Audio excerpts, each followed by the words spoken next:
Hi, I just wanted to say a few words today about a specific form of spiritual bypassing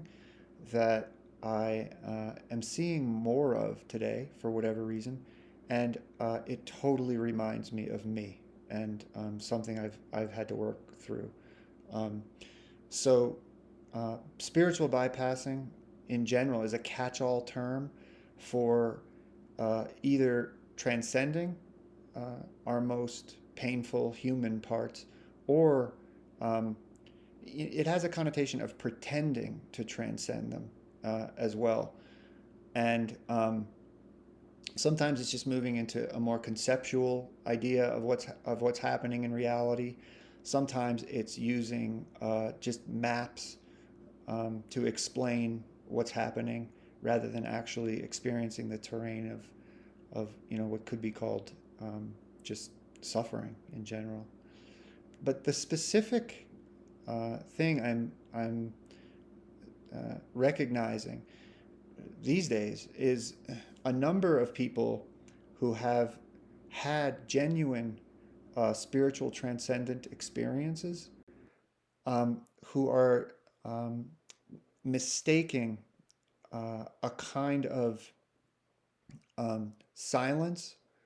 stillness, uh, peace, um, numbness that particularly shows up when we get close to working with a part of us that is particularly painful. In terms of internal family systems language, these are protectors, but they're protector parts that are very subtle and very cooling and numbing in a way. And they may not be recognized as protectors. In fact, they are often mistaken for the awakened state or wholeness. And so, the brief, mappy antidote I could offer is that at a certain point, practice needs to um, shift over from focus on the transcendent, focus on these higher states of consciousness, to something um, much more imminent, or something much more coming down, more agapic kind of love towards these parts that simply will not recognize that they are unbroken, we could say ultimately, but they won't recognize it through a kind of transcendent view, no matter how hard we try.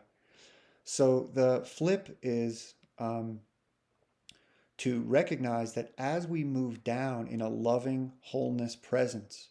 towards parts that are particularly split off, particularly painful, um, particularly locked in grief, that they are met with gently and slowly, and that if we recognize that we switch states into something that appears sort of calmer, easier, freer, that we're a bit uh, at least interested at what moment that happened. They mistake a previous awakening experience as, and they make it conceptual, and they actually believe that they don't need to do the work to actually heal those other parts because we're already whole anyway, that kind of thing. The litmus test is the parts that are most wounded in us. If they howl with celebration that they recognize in themselves that they're included, when they recognize wholeness, then we're into a sort of uh, different mode of being within those parts. Okay, so here are some just some tips for just recognizing when you may be moving into a bypassing mode through this passive sort of protector way. Um, the first one would be that um, when you approach the part and awareness is sort of moving into or towards the part, you bounce into wholeness very, very quickly before the part really has a chance to um, speak its own world. Um, Another one is if you bounce out of the part into thinking of any kind, that might be an indicator um, that you've moved into a protector part. Another one is you move through the part, but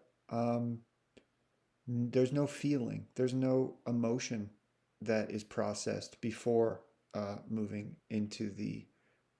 wholeness aspect of the part. Um, Another one is that nothing changes. In other words, every time you approach the part, you go into this particular state, and um, the part itself doesn't uh, change or evolve or grow in relationality in any way. So none of these are tried and true in the sense that um, there are times where things can open up in very mysterious ways. It's just that if we are seeing these patterns again and again, and the part itself isn't recognizing a kind of healing, a kind of thank God someone has actually come for me experience, then we're likely in this sort of loop